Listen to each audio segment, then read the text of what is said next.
नमस्कार साथियों, आप सबका स्वागत है कमलेश गुर्जर यूट्यूब 3 चैनल पर। और साथियों, आज बात करेंगे नरेश मीणा की। नरेश मीणा की जमानत याचिका को एक बार फिर से डीजे कोर्ट टोंक के द्वारा खारिज किया गया है।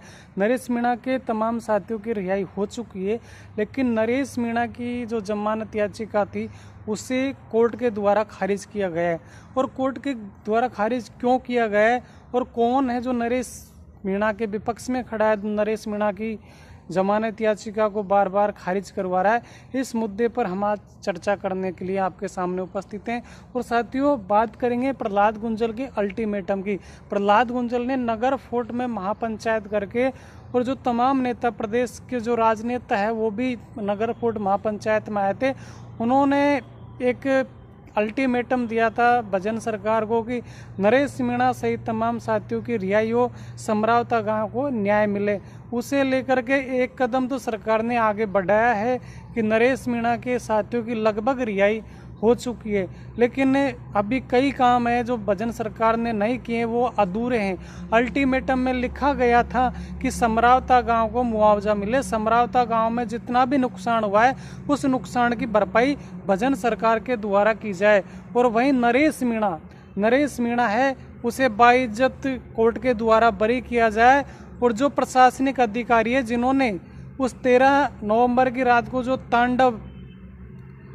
तांडव समरावता गांव में जो तांडव किया था, वो अधिकारी खुले घूम रहे, उन अधिकारियों पे कार्रवाई की जाए।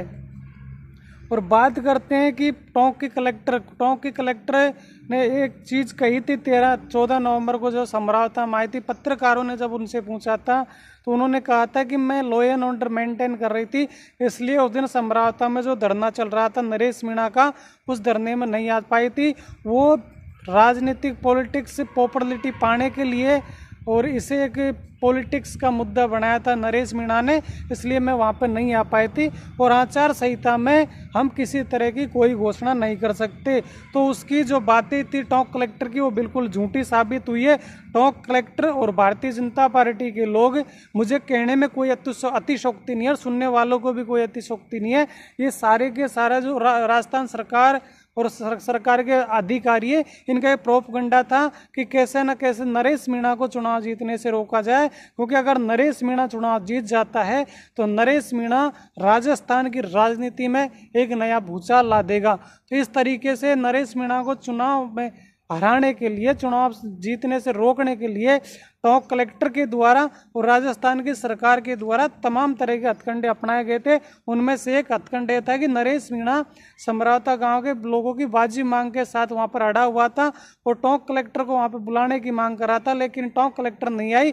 जब वहां पे पूरा तांडव हो गया, रात को आगजनी हो गई, पुलिस ने आंसू गैस के गोले छोड़े, सब कुछ किया, सारा सत्यानाश हुआ। उसके बाद में वहाँ टोंक की कलेक्टर पहुंची मुआयना करने के लिए, और टोंक की कलेक्टर पहुंची तो समरावता गांव की महिलाओं का वो सामना भी नहीं कर पाई। समरावता गांव की जो महिला थी उनका सामना नहीं कर पाई, उनकी बातों का कोई जवाब नहीं दे पाई।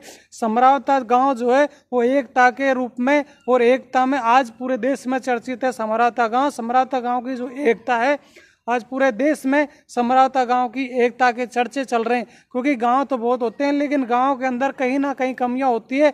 10 लोग अगर इकट्ठा है एक जगह है तो 1 से 2 लोग ऐसे होते हैं जो बातों को सरकार तक पहुंचाने की कोशिश करते हैं, गांव की जो कमजोरियां होती है उन्हें बताने की कोशिश करते हैं। लेकिन समरावता गांव ऐसा गांव निकला जिसमें मंत्री स्तर तक के लोगों ने वहाँ पे प्रेशर डाला था कि कैसे न कैसे करके समरावता के गांव के लोग हैं उनसे नरेश मीणा के विरोध में बयान दिलवाया जाए और ये कहलवाया जाए कि ये सारा का सारा तांडव नरेश मीणा की वजह से हुआ है। लेकिन समरावता गांव के लोगों ने नरेश मीणा को अपना भाई माना। समरावता गांव के लोगों ने एक शब्द भी नरेश मीणा के खिलाफ नहीं बोला। समरावता गांव के लोगों ने कहा कि जो भी किया है वो भजन लाल सरकार की पुलिस ने किया है, भजन लाल सरकार के प्रशासन ने किया है। और जो लोग जो समरावता गांव में आकर के गए थे, जो मंत्री थे, 2 कैबिनेट मंत्री थे, गृह मंत्री थे, डॉक्टर किरोड़ी लाल मीणा जी भी थे, उन लोगों ने कहा था कि समरावता में जो नुकसान हुआ है उसकी हम भरपाई करेंगे और न्यायिक जांच करेंगे। लेकिन वो समरावता गांव आज भी न्यायिक जांच के इंतजार में, वो समरावता गांव आज भी मुआवजे के इंतजार में, आज भी समरावता गांव न्याय के इंतजार में। अब देखना ये होगा कि आज नहीं तो कल आज 7 नवंबर, आज 7 जनवरी, कल 8 जनवरी। 8 जनवरी को प्रहलाद गुंजल का 10 दिन का दिया हुआ अल्टीमेटम खत्म हो रहा है। नरेश मीणा की जमानत याचिका एक बार खारिज हो चुकी है।